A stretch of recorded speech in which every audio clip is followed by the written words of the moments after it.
British Canoeing Community of Practice webinar. We're going to be speaking to Mark Delaney, Olympian and British canoeing coach over the last 30 years. Just before we get into that, can I just do a little bit of housekeeping, please?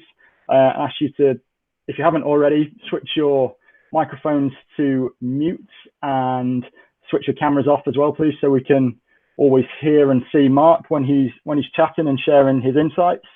As I've already said to you, but just a reminder, I am recording the session this afternoon. Purpose of that is to be able to share with the wider community, should they not be able to meet us live this afternoon.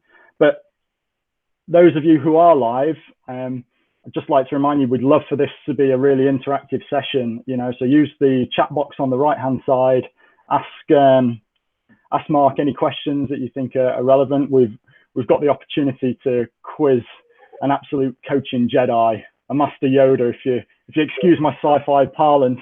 So moving quickly on to that, good afternoon, Mark Delaney. How are you? Good afternoon, Gareth. I'm good. Thank you. A bit nervous now. I've seen all those names up on the right-hand side. Don't worry, mate. They're here to support you. They're here to support and quiz and interrogate and learn from you. So I'm sure it's going to be a great afternoon. I do believe, though, that we've got to clear something up before we get going. We put all over social media and in the press releases that you are, in fact, retired. That is not the case, right? Yeah, anything but that. I'm not retired at all, mate. I've still got some coaching with British Canoeing that I've got maybe 100 days a year, and I work with the Scottish team as well. So it's keeping me busy enough. Good. That's what we like to hear. So it's great to see you. I'm definitely not retired, and don't shout too loud because Mandy, as I say, Fab. Well, before we get into the meat of things today, I'm lucky to know you as a friend and a slalom coach colleague. But there may be some people who are watching this afternoon who might not be as familiar with you. So I thought that we'd start with a little bit of a game where I'll give you a choice of two answers, and all you have to do is say your preference. Are you ready? You game on, mate? I'm game on, right? Okay, here we go. Hopefully it'll give everyone a little bit of an insight into you. So, first question, flat water or white water? White water. Canoe or kayak? Canoe. Ups or downs? Ups. Coffee or tea? Coffee. Beach or mountains? Mountains. Running or cycling? Whoa, cycling. Gareth Wilson or Craig Morris? Oh, you, of course, mate. Gareth Wilson. I was worried it was going to be a short interview then. It's all good. Thanks. Well, hopefully it's a little bit of an insight. We know Mark's a slalom coach. He has paddled in canoe, but without me telling you more about him, Mark, maybe you could elaborate a little bit on those questions and talk us through your journey from becoming an athlete all the way to the elite coach that you are. What do you want me to start? How I got into canoeing, or? Yeah, sure. Yeah, let's start right at the beginning.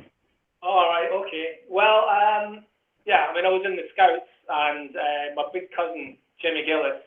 Well, he's not actually my big cousin. He's much smaller than me, but he's my older cousin, and he was a bit of a hero of mine. He was into canoeing. And so I thought, yeah, I want to get into this sport, and I started paddling, and from day one, absolutely loved it. We played a lot of different canoeing disciplines. We've done polo, whitewater, just running rivers, surfing on the beach, stuff like that. But slalom was the one that I decided was where I wanted to take the sport, or take my sport. And I was at the 87, so a long time ago, World Championships with a guy called Ian Raskin. He was in the team at the time. And I think then we heard that that canoe slalom had been introduced back into the Olympic Games for the 92 Games. And when I heard that, it really inspired me and motivated me into going for an Olympic Games in C1, of course. So yeah, all guns blazing for the 92 games, and luckily enough, I got selected for 2 games, 96, 92. Went for the 2000 games, and we all know there's only just one place now in the team, and came second at those selections. And then at the end of 2000, I was lucky enough to be offered a position with Great Britain as a coach, and I started my coaching career 2000 almost straight out the boat and into the classroom, I suppose, and working with athletes. Which was a big shock for me. I didn't have a clue how to coach when I first started. Like how to set a session up, how to give feedback. I mean, even how to coach a breakout, which was something I knew how to do. And I found it really difficult to start with, because although I knew how to do something, actually coach someone, it was a very difficult skill and really out of my comfort zone. So what I've done in my early years of coaching is to do a lot of video review and start to break down the techniques. And then that enabled me to feedback what I could see the athletes doing, rather than me feeling what I used to be able to do. So yeah, I used to break down a lot of video, watch techniques time and time again, sit in front of a computer screen, just watching how the top boats in C1 done breakouts, tough moves, spins, etc. So it started giving me a catalogue of how to coach those techniques, I suppose. Then again, 4 years in the intermediate team, working in the development program, and again, I was lucky enough to get an interview for the senior team in 2004, which I got the job, and then I was in that position to 2017.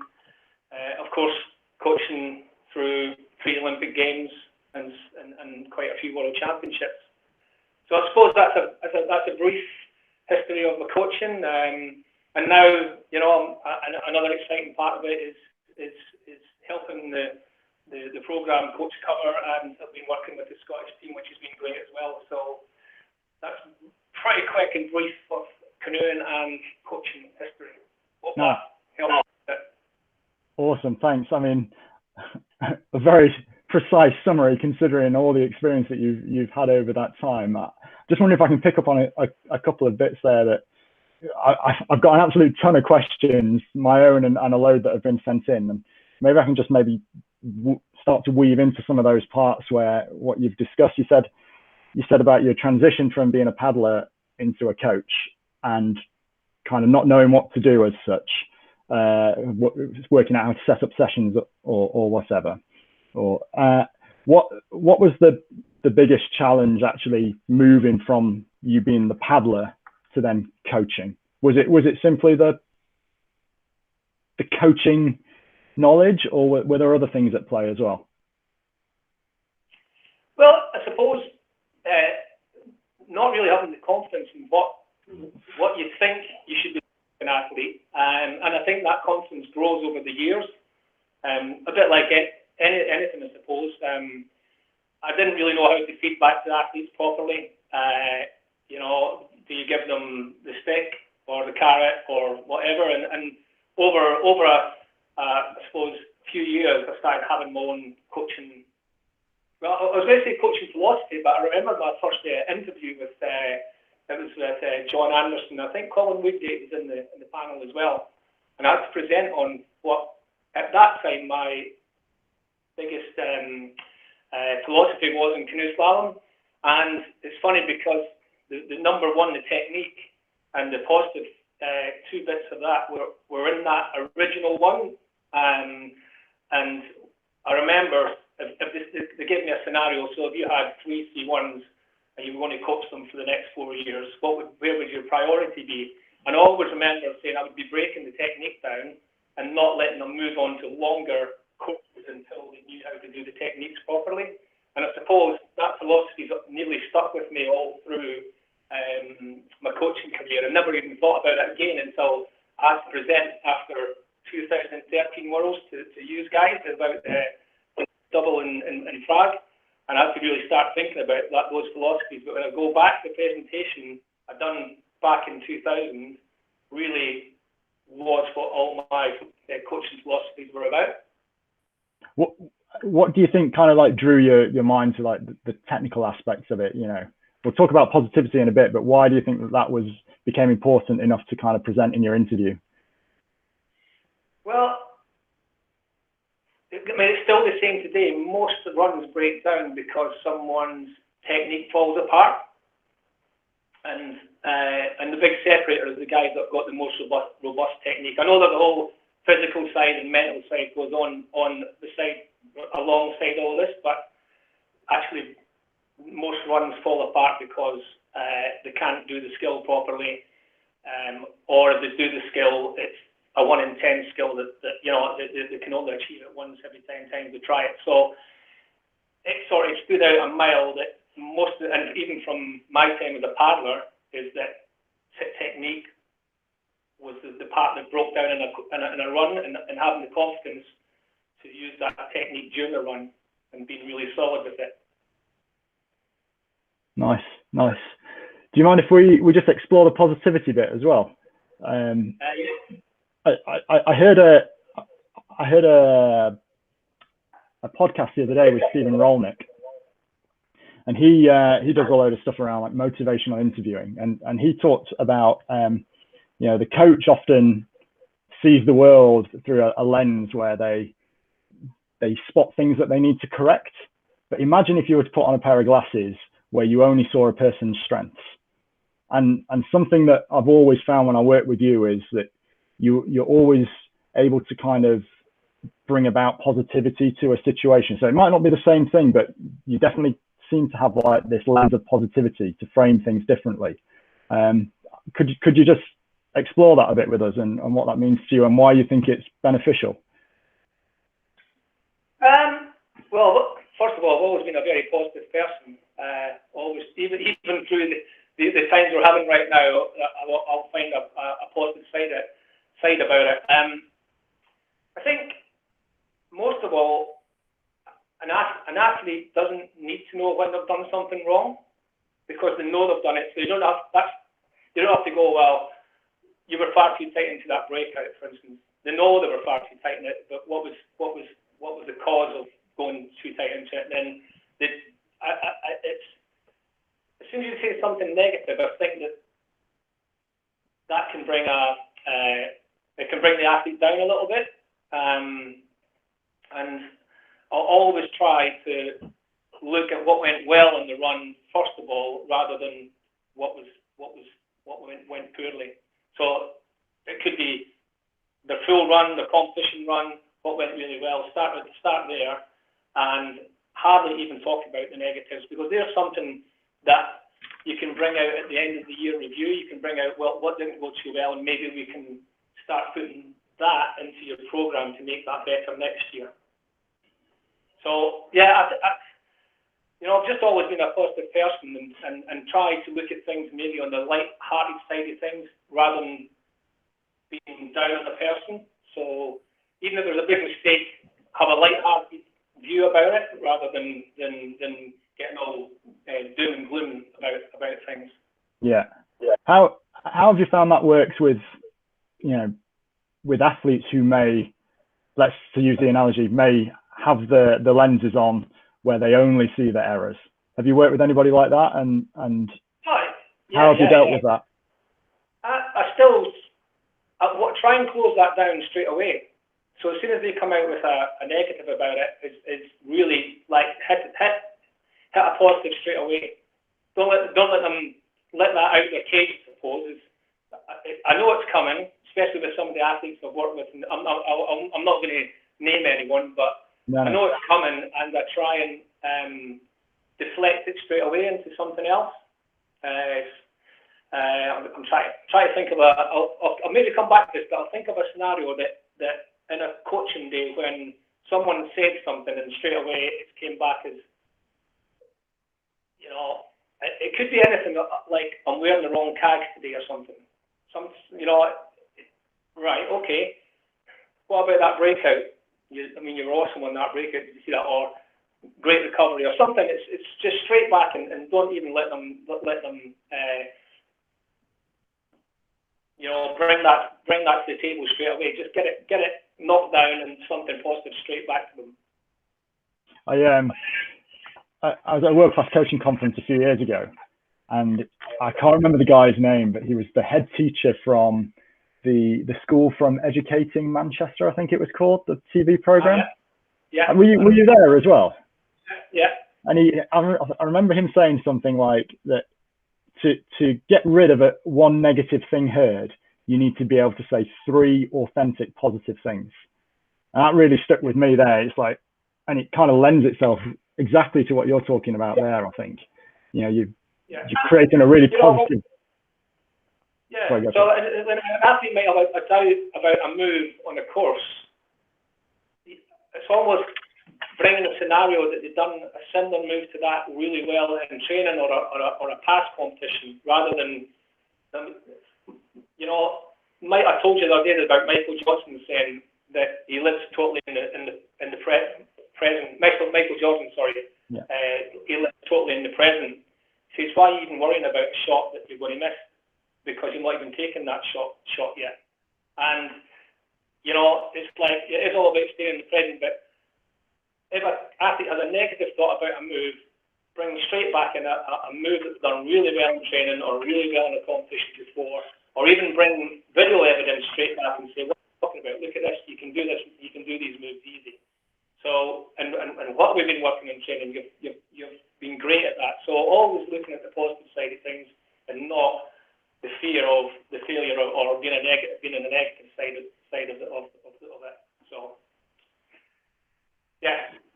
I can really see how you'd weave that in. You've talked there both about the way that you are in the training environment and in the racing environment, and the importance of perhaps, and what I'm getting from that is perhaps like the consistency of yourself. You're positive when you're in the training environment. I'm imagining you're probably positive at the race as well, and helping people to focus on the right things. I'm just wondering, just to build on that, how do you see your role on race day with the athletes? What kind of things would we see from you, or what would the athletes hear from you, bearing in mind what we've just talked about? I think so. I mean, I don't know how you know how I work on race day, but walking the athletes down the course and listening to what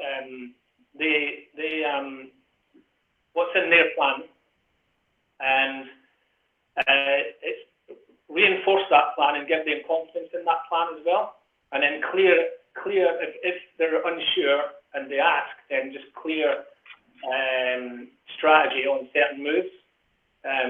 So I think clarity, positivity, and also not overcrowding them as well, because as soon as and especially what will happen, because we might talk about this later, I'm going to go off on a sort of Billy Connolly tangent here. Go for it. I remember going to the 2008 games with David. Suddenly I was from one point I was working with 4 or 5 athletes to then just one athlete, and you could easily end up over-coaching, over-smothering. Are you all right? And I think that one of the things I remember then is being as normal as possible, even at Olympic Games. It was a full run session at Grand Tully, so exactly the same, and not changing the way that you coach, whether it's working at Fernley or Grand Tully or Olympic Games. It was the same consistency as you were talking there. So yeah, really being as normal as possible and not overcrowding and overpowering the athlete. Can I just stay with that for a second, because we did have a question come in, which was, I think you started to touch on it already, but the question's around, like, in those situations when in like an Olympic qualification, let's say, or an Olympic finals, it's what are the key messages that you're giving to athletes, to help them perform under pressure? You've talked a bit about how you might behave, but what kind of things might you be saying to them as well, or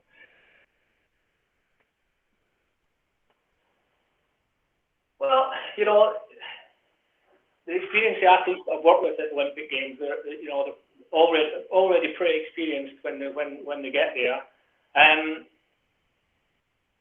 I'm going to try to think of a scenario that. Well, if you go back to 2012 Olympics, and David was in C1, Richard was in kayak. First 2 days didn't go too well or to plan, and it was really being clear that doesn't change anything about, because they had the C2 run still. So really bringing it back to what's the plan? We don't change anything. Trust what we've been doing as a group. I've been again really positive on the course walks. Really clear on the strategies, what lines we're going to be taking, what decision making, and never having a doubt on that course walk to your athletes at all. They're very, very clear that you're confident in their ability, and they're confident in your calls if you have to make a call or help with a call. And then, just being, good with your timekeeping so that you're absolutely in control of everything that day. So the course walks are on time. You know when you're doing your video. You know when you're meeting them at the start. You know when you're meeting them in the pre-start. And just keeping that routine as normal and simple as possible. Yeah, organisation on race day. Yeah, to keep it simple. I like it. Yeah. Can I stick with kind of like that 2012, 2013 kind of period with you? Because I had some questions come in about athlete motivation, and for those who don't know, you worked with David and Richard, who won silver at the Games in 2012 in C2. The following year, they went to Prague. 2013, David and Richard win C2 World Championships, and David does the double in C1 as well. They obviously then spent another 3 years kind of preparing before they eventually go to Rio. What drives people like that? They're already at the top of the world. What kept them going, and what role did you play in kind of like setting up that next Olympic cycle, I guess, ahead of Rio? I mean, it's hard to say and I'll go back actually, because dealing with disappointment, whether you're a coach or an athlete, and doubting whether you've done the right things, always sort of comes to mind. And I remember, David and Richard, they won the double in Prague, which was an amazing feat for anyone. It was just amazing. And the next year, they were 20th at the World Championships in both disciplines, again, C1 and C2. In fact, they didn't even make the finals. So after that, you sit in doubt whether we were doing the right thing. And when we look back, we wouldn't have changed a thing on that build up to the 2014 World Championships in America, because we were confident in the plan, we were confident in what we were doing, and then we just carried that rolling into 2015, where David won the World Championships again, and they were fourth in C2 with 2 touches, and just missed out on another double, which would have been crazy. And I suppose the motivation every day is for me, and I don't know if anyone knows me or has watched me when I'm actually doing day-to-day coaching, but setting up the training environment is so important for me. So being first on the river to get a hold of the gate. So I know that when I'm working with either David and Richard or David or whoever I'm working with, that all we're going to do over rotating right-hand spins in the C2, for instance, then those gates have got to be set absolutely bob on for that session to work on the right techniques. So, and if anyone knows me, I'm there first, or I'm not there first. I'm hassling the person that's on the riverbank to tweak a gate for us, and in a little bit of a selfish way, I try and drive that. So when I look back, I was motivated every single day to make every single session the best I could for my athlete. And as you've said as well, you always get me exactly the same every single morning, and the positivity is the same. the athletes get that same continuity. They're not going to come in and go, shit, what mark am I going to get this morning? They know what mark they're going to get, and they know they're going to get the same positivity, the same attention to detail, I suppose, for the session, and making sure that session is set up spot on. And it's always the motivation for me is to make the best session I possibly can for the athlete I'm working with at the time. And as far as motivation for the athletes, they just see a double gold medal in Rio, and any athlete that I've worked with, I've not had to motivate them to get out of their beds and come to a session for sure. That motivation is already there. That's interesting. Is it, like, what did you play any role in kind of like them kind of talking about that double gold in Rio and setting that as a target, or was it David and Richard basically coming to you saying, these are our plans, you know, we see you being part of the plans, this is how we're going to do it, and then you work from a team from there? Or were you kind of going, I can see the 2 golds, you know? Well, I'm just interested to see where the motivation for their goals came from. Well, I think, I mean, obviously the disappointment we came away with 2 medals in the Olympic Games in 2012. We came away with like the best games we've ever had. But on a personal side, with the athletes I was working with, then the drive was there almost immediately to work again. David for sure was never going to let take his eye off the ball, and Richard was like, you know, a massive part of that as well. And the buy-in from Richard was, I mean, we explored the switching, the way like switching C2. We explored that for a long time, and both athletes bought into it massively. There was loads of groundwork or room for the switching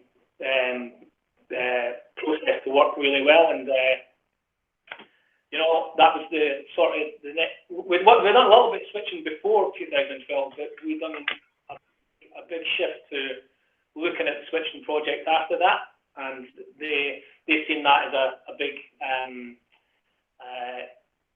you know, could be a performance gain, and spent a lot of time working at it. Although in the end we'd never really used it that much. It's a shame that C2 didn't go on, because I think that was going to be the next evolution of C2 for sure, was a switching culture. So they were motivated straight away. So they would never have won, you know, the world championships in both classes next year if the motivation had dropped at all. So. Yeah, that's understandable. Thanks for the insight. I'm going to stick with what you're talking about, switching. I've had a question which is around, I guess it's a little bit linked to switching, innovation. What do you think the sport will look like in 4 years? You know, you guys have had that vision to think about switching. You know, what do you think it might look differently like in after Paris? I think Raz will probably know this, but I think that if it's not in Paris by the next games, then the winner of the C1 men will be switching for sure. And I think if I was looking at being part of the development program and athletes coming into C1, I would have them switching without a doubt.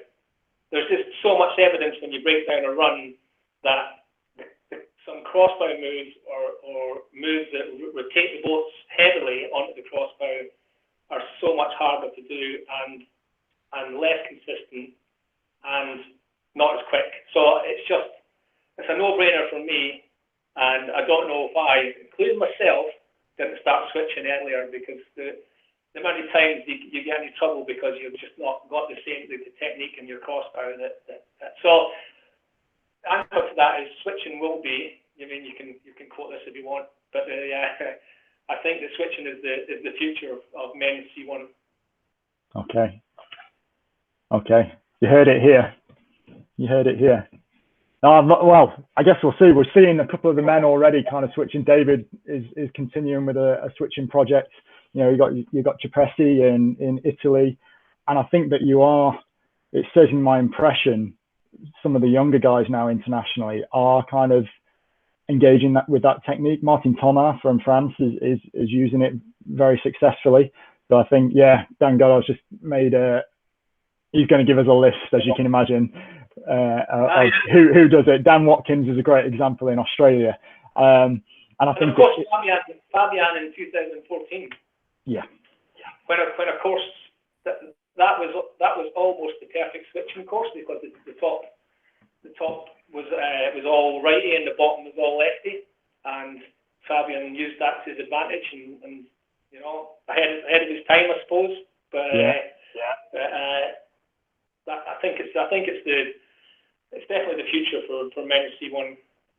Well, let's stick with that for a second. I've got a question from Kev McHugh, who you obviously know.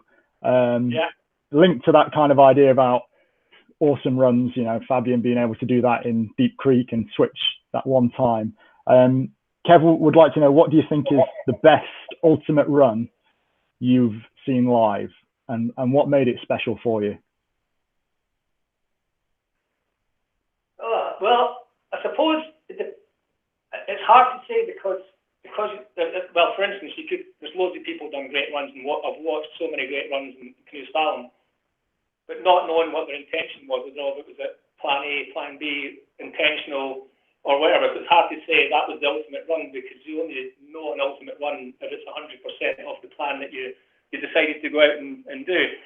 So I suppose two of the ultimate runs I've seen live that I've been part of are definitely Prague World Championships in C2, one in C2 and one in C1. I'll give you one in each class, all right? How about that? Yeah, go for it. David, because I knew the plan and where the bow was going, techniques, choices, strategies, whatever, then bang on, and same in C2 for the guys in C2. So those two sort of stick out as are you saying it was the plan to hit the upright gate 4 in C1? I watched it back last year and I've seen that, but to go 5 seconds quicker than anyone else was pretty impressive. Yeah, man. Take that. So anyway, I know that touch came on. But anyway, and then I was going to go for kayak, and Prague seems to stand out a mile, because I think Prisovic's run at the World Cup this year was absolutely amazing, and Jess Fox in K1 as well. Her run in Prague at the World Cup this year was absolutely amazing. So I mean that and then C1 women. I mean, Mallory's run at Po was you know, amazing, straight off the cuff, first off, and banging one in straight away was absolutely incredible, and looked, again, I didn't know what the intentions were, so it's hard to say whether she was bang on plan, but you know, she knocked out the park there.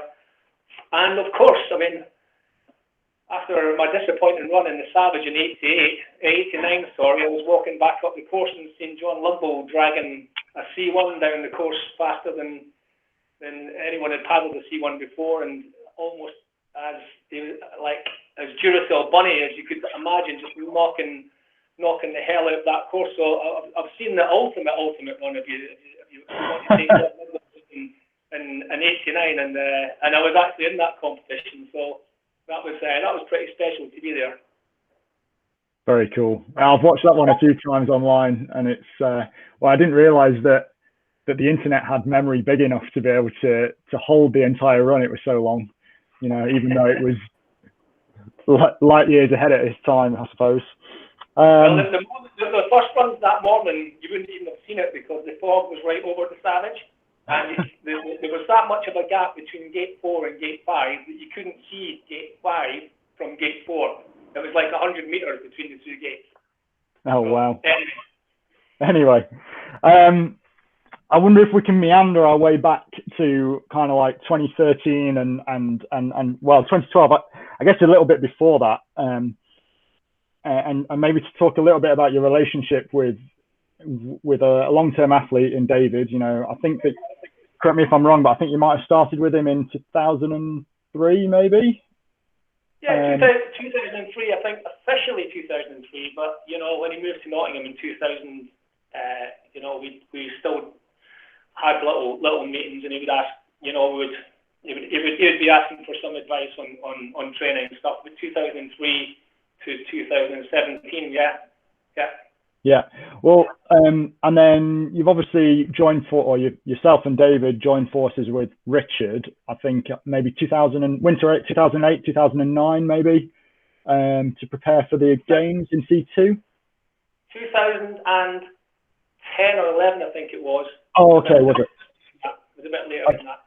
Well, my question, we discussed on one of our webinars a bit ago about coach-athlete relationships and what makes them effective. I guess I'd love for it to be able to find out from yourself. You know, what do you think made that relationship between the three of you?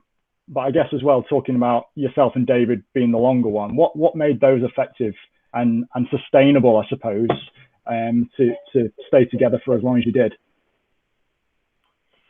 Well, that's a tough one. Maybe I don't know if David's there. Maybe you should ask David.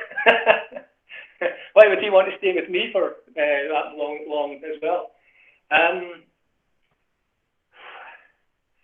think the biggest thing, especially the relationship with me and David, was that David drove the program. You know, he was the one that decided to go for 3 medals in 2012, not me. He had the vision to go, well, I can going back a little bit, what I done with Kev McHugh, because I don't have Kev there, but back in 2003 or earlier, we tried to really drive the C2 program. So just fill you in on that, because we wanted to have a C2 Olympic champion, and right till 2004, we were really struggling to get anyone to win medals in C2. So we were looking at we wanted that to happen, and I remember Tim at the time getting into C2, then Tim and Etienne after 2004, and building up that relationship again. But so going back to David had decided I'm going to try for 3 Olympic golds in London 2012. So he was going for sprint C1, C2, and the C1. So it was him that had the sort of the vision to go for this. And I suppose, you know, the first thing you say as a coach is you back that idea. You just because how many people? A guy, Robert from Slovakia, he thought, or the Germans, they thought this was a crazy idea to start with. You know, doubling up in 2 disciplines, trying to win 2 medals is a crazy idea. You'll never do it. And so for the athlete to come and say, yeah, I'm going to double up, you know, you've just got to, right, well, the evidence is it's not been done before, but why not? Let's go for it. So I suppose trusting the athlete's call and then backing it, and they're backing it with, you know, that you think you can do this as well, because it could be easily to go, well, back it, and then after 1.5 years we knew that the sprint wasn't going to work out, so sort of make that call. You know, sprint's not going. You're not hitting the targets you need to be. I'm very clear about that. The targets were this during the years in the sprint and in the sprint both, and he wasn't hitting that. Bit of evidence from the sprint program, and Alex was the head coach back then, and it wasn't like, okay, right, next plan is carry on with the C2 and the C1.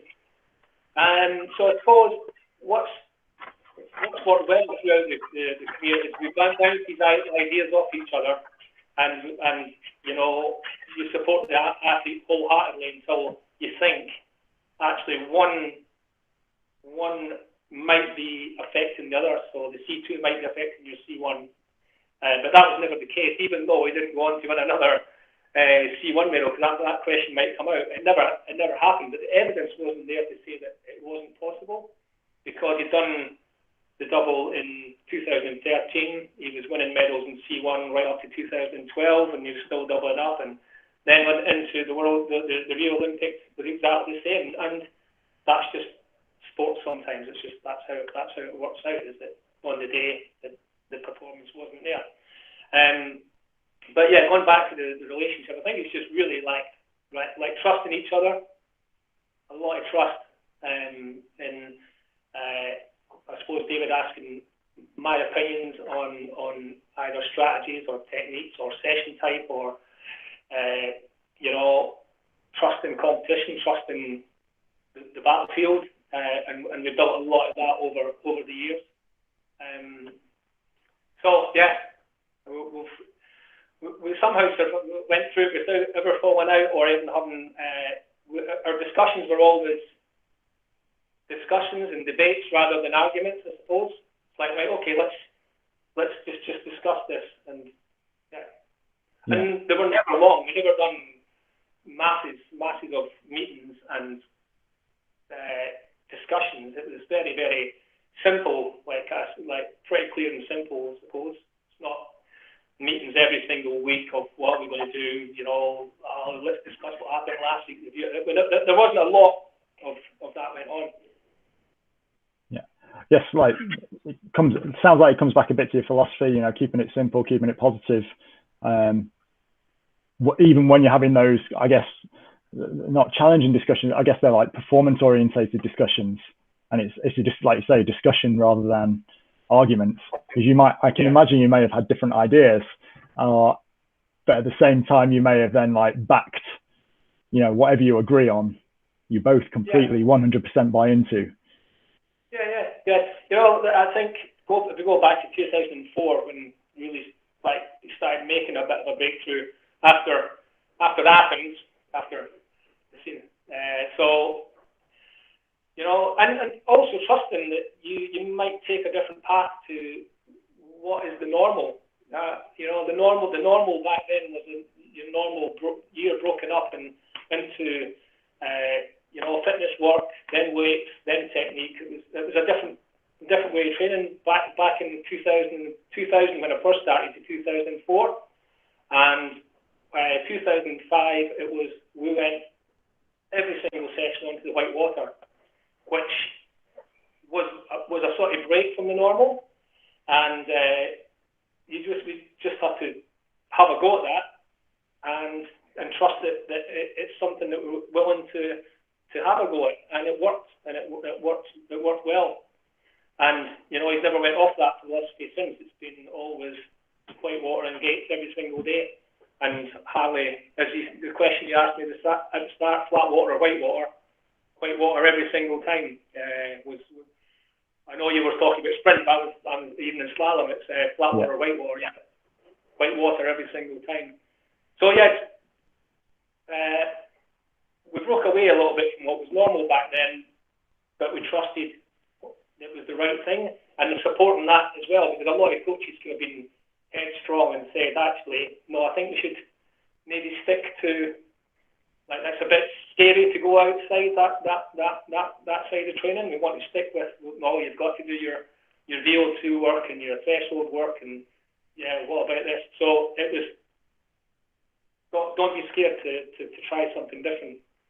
And then the first year, 2005, he won his first World Cup medal, and so the rest to say is history from that. Yeah, I heard an interesting webinar the other day where Tim Brabant discussed kind of doing something similar to what it sounded like you guys did. Doing something which was slightly different, but having trust that he was going to, as he was doing this different program with Eric, the full trust in it actually what helped him kind of fly, I guess, in the end. Not his words, mine, just to paraphrase. Because I guess like what you're saying, you've got to be brave. But if you can understand why you're doing something, you're probably more likely to go at it harder and with more belief and confidence as well from that. I'm aware that we're getting close to the end of our hour slot, so I'm just gonna break to one side to cover some questions that I had come in through social media.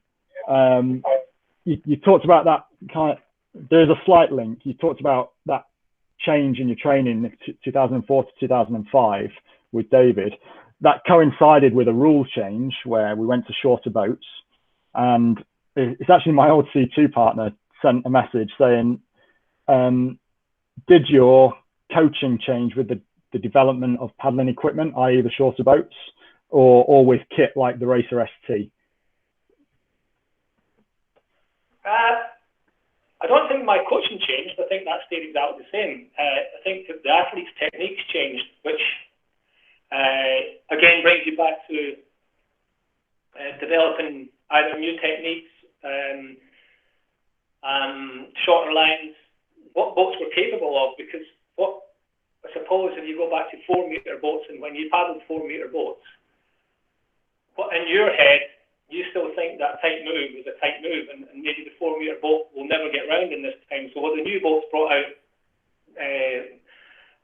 newer techniques, and you have to get your head around what these boats were actually capable of, I suppose. So rather than if you come into a 3-gate sequence, you might have to do a spin or a peel out on it. These boats are going to go direct, and you find out, through trial and error and training that the boats are actually making things not only more complicated because you've got more calls to make with the new boats, but bringing in new techniques. The fakies would come into it as well. Fakies in C1, the sweep-ups in kayak became more and more possible. Not hitting the walls in Augsburg or sail, the front end and back end. Yeah. But yeah, I don't think it changed. It just meant that you have to be observant, I suppose, of what was happening throughout the classes. And again, just going back to watching loads of video, breaking down techniques, and if a new technique or new lines or a new skill was out there, then being ready to put that into your program. But that never changed. I don't think that changed. Do you? I'm going to go. I've just had a thought. If we'd have put David in the boat that you raced in '92 in, the knowledge that he has of what slalom could be like, do you think that you'd be able to do things differently to what you did in '92? If you're saying, are you putting David in the '92 boat as he is an athlete right now? Yeah.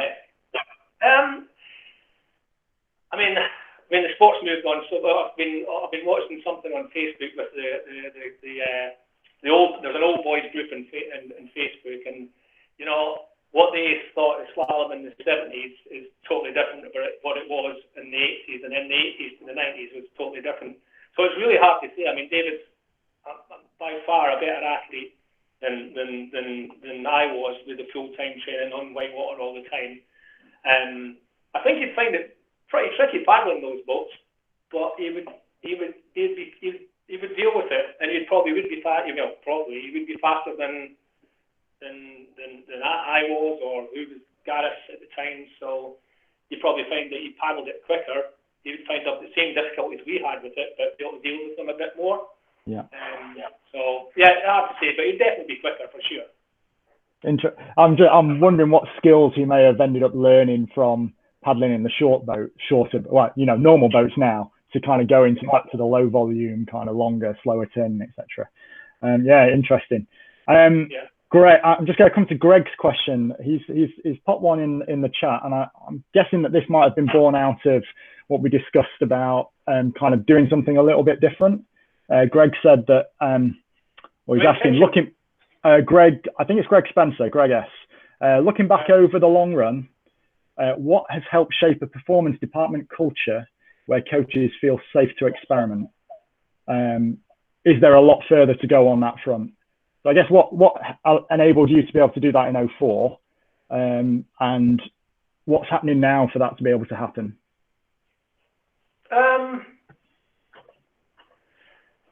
I think I've always had the freedom to coach the way I wanted to. So by going down the technique only route we did in 2004, 2005 and onwards, I had, I suppose, head coach and a performance director that were willing to let me the freedom to express that way of training and go and work with an athlete that way. And I suppose after 2 years, if it wasn't working, I would be held into the office and saying, "Well, okay, this is not working." But luckily enough, it did work. So I think that if a coach has an idea, then not shooting them down is give them the freedom to run with it, or if they can come with some evidence to the table or a timeline, and right, then fine, you let them go. I remember going to British rowing about 4 years ago as part of the lead coach program, and I quietly had a chat with one of the athletes in a corner in the gym, and it was his third session that day. They'd done, I don't know, 20,000 meters in the regatta lake. Then they'd done an ergo session, and then they were at the weights. And I said, "Does anyone ever challenge this way of training?" And they were like, "No, you don't dare. You don't dare just challenge it at all. You just get on with it. You're told what to do, and that's how you do it." And I find that really quite difficult to. Although they've been successful, but maybe they could have even been more successful by letting a splinter group train how they want in that sort of sport. So yeah, I was just given the freedom to do really what I wanted to, and I was, once we started and we were clear on the techniques we wanted to work on, then, as I say, I used to be quite greedy about getting the gates and getting them set up to the right environment to make that happen. Just a follow-up question from me. Do you think that you'd have been afforded that opportunity had the results not come?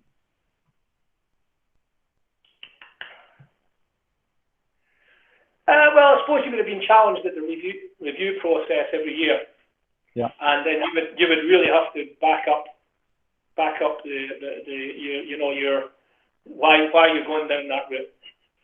And the athlete, involving the athletes is massive, and in fact probably the biggest thing is that they've got to get involved in all these decisions when you're making a program. Because if you try and tell them what to do, that's much harder than convincing them of something that they believe in works. So it's trusting that the athlete comes with a bit of input. This is how we want to do it. Okay, right, let's have a discussion, and then yeah, let's work with it. So it's so important to have the trust of the athlete on board as well, and their buy-in and their ideas. So most of these ideas along the line have been David's and other athletes. Etienne and Tim working with those guys, they brought a lot to the table to say, this is what we want to do, and I just helped support that mechanism. I just helped bring other ideas to the table, be inventive with sessions. But yeah, any successful athlete I've worked with, they're driving that and coming in with ideas on the program. And it's been open for that, because if you shut that down straight away, the athlete loses confidence, and you've got to be going back to the positivity. You've got to give them that same freedom as I got from the performance director to come with ideas and session types, and that's helped me grow massively along the way in my journey as well. Is that each athlete works with gives you a better insight of how to run sessions, giving feedback, how to deal with them when they're negative. Every single athlete that I've ever worked with has given me tools to work better at my job. And if you threw me in to the 2008 Olympic Games in 2001, I couldn't have functioned. I couldn't have done it without the journey of every single athlete and coach I'd worked with along the way. And then in the heat of the London Games and anything on from then onwards, every selection event you work with athletes, I've learned most of what I've had from the athletes I've worked with in the daily routine, rather than any workshop or elite coach program I went on. It's always been the athletes that have been the centre of the program, or centre of my growth, I suppose. Yeah, I mean, it came through really clearly there in terms of like the athlete ownership and supporting them, being clear with that. Greg, I hope that answered your question sufficiently. I do have one more question for you, Mark. In fact, no, I lie. I've got two more. I hope we've got enough time. I've stolen this from a guy called, I think he's called Philip Miles. He's a young sprint paddler who asked Liam Heath and Lisa Counton on a webinar last night about do they still get nervous on the Olympic start line, even though they've achieved everything else. And what's the difference for them when they're there versus kind of racing a regatta at home in New Zealand or in London? So do you get nervous as a coach when you're on the start line? And what are the differences between you sat on the start line in 92 and 96 at the games versus you stood on the bank in Rio, in London, and in Beijing, for example? Well, I mean, I can't really remember much about 92 because my daughter was born only about 5 days before it. 92 is a blur.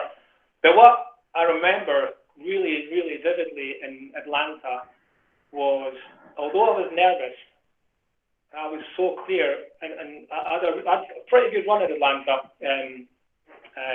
for what I going against my ultimate run against my plan, and I was very clear about that. And I remember being so relaxed in the build-up to the hour before my run. And although I was nervous on the start line, I was still very clear, and what I felt was I was in control. When you're a coach, that gets flipped around big style. So all you can do is get the athlete course walk, clear their plan, and then once they're on the start line, they're in control now, and you've got no control whatsoever. And in fact, to be fair, I mean, really throughout the day, all you can do is that positivity and make sure the strategies are good, it's warm, you're there for the timing and stuff. You're under no control of their run, and yes, I feel a bit anxious and a bit nervous. Definitely, you definitely have the butterflies flowing on race day for sure. Fair enough. But I suppose the difference is when you're on the start line in Olympic Games, you're in control of it. No matter how badly or well it goes, you're the one that's in control, and your coach isn't. And then on the start line for the athlete that you're coaching, then once that buzzer goes, then that's they're in control. I remember seeing you after the final run at the 2013 Worlds. I imagine you can't remember much of that as well, because it was it looked like you were enjoying yourself, should I say? Like plenty of emotion, like positive emotion. And I can just imagine, and I know what it's like myself. You know, kind of you're invested in the people who you're supporting in that day, and you know you are out of control, and you want them to succeed with their goals, and because you're so invested, you feel so much for them. And I can remember seeing you that day, and you know, I was welling up seeing you. It was quite cool. It was really quite special, quite emotional, and it was interesting to see. I suppose that when you see something that seemed like a very tough dream goal of winning two in the same world championships, two disciplines, and you've been part of that, and you've been part of that journey, and you know how much these athletes want it. To see that happening was, you know, I mean, David was absolutely amazing that weekend, and you know, whether you know he won the C1, his process, he didn't get ahead of himself or too confident. It was just exactly the same as if he had lost the World Championships, I suppose, like at London. And you know, it was keeping that process exactly the same, keeping things simple and not overcomplicating it, and working. I've done that presentation for you guys, but to see something that seemed impossible become possible in our sport.